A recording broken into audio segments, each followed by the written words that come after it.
सलाम जो गड्डा आऊँ जो मेज़बान इमरान सर की इन वक्त असीं मौजूद आयूँ ॻोठ खैरदीन लाशारी में जो चो तरफ़ पानी की लपेट में आहे ऐं इन घर जो ड्राए पट करे छॾिया आहिनि।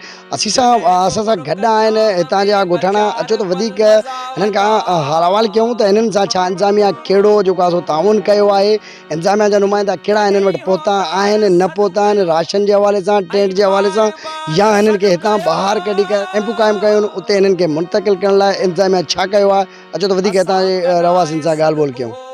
को भी ना आयो हिन टाइम ताणी, न ठुल एसडम आयो आहे, न ठुल डीसी आयो आहे, न ठुल डीएसपी आयो आहे, न जेका ॿुधूं था त जेका बाद को फंड रवानो आहे असांखे मिलियो हिन टाइम ताईं कोन्हे। असां आसरनि ते वेठा आहियूं।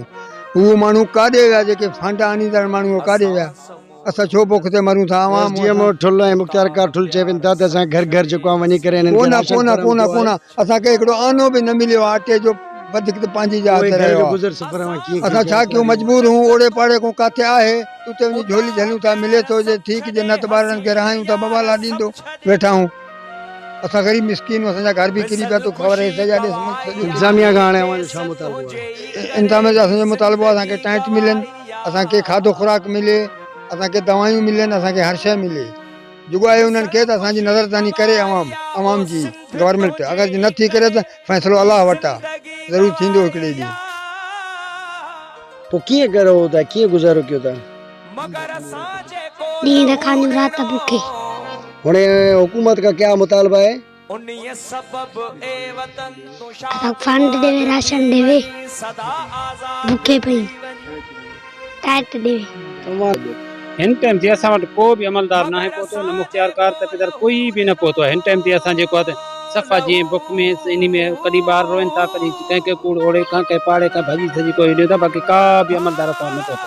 जिन जे ॿुधूं था मुख़्तियार कार में तपेदारनि में जंहिंमें उमेदा हुयूं उन्हनि जे आसरनि ते वेठा आहियूं, बाक़ी ॿार ॿियो त अहिड़ो कुझु बि न आहे असां वटि अहिड़ो।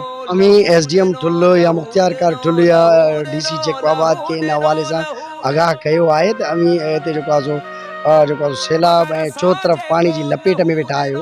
सोशल मीडिया में असां हलायो आहे। हिन टाइम ते असां वटि को बि अमलदार कोई हिते न पहुतो आहे। सोशल मीडिया में असां हलायो आहे। इंतिज़ाम हिन टाइम ते पहुती बि न आहे असां वटि का शइ बि कोन्हे। असांजो गुज़ारो ॾाढो ॾुखियो आहे, पाणी में ॾाढी बुरी हालत आहे असांजी। तव्हांजो नालो छा आहे बाबा? मुंहिंजो नालो अब्दुल हमीद आहे। ॻोठ कहिड़ो आहे तव्हांजो? हे ॻोठ खैरदीन आहे। खैरदीन लाशारी? हा, खैरदीन लाशारी।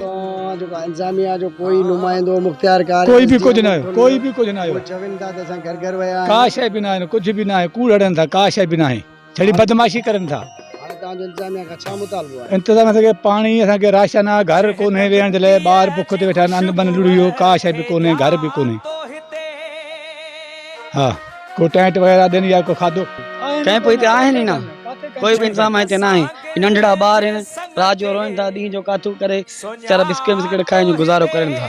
हिन में दुकान हुयो, दुकान जो बि हर शइ ख़तमु थियो। कोई बि रोड रस्तो असांखे न आहे, कोई बि सहूलियत न मिली आहे। हिते जो कोई डीसी हो, कोई बि असांखे फंड न मिलियो आहे। कोई बि उमेदवार असांजो पुॻो कोई न आहे जाते। का शइ बि न मिली, का शइ बि न, खुलियल आसमान ते वेठा आहियूं। का शइ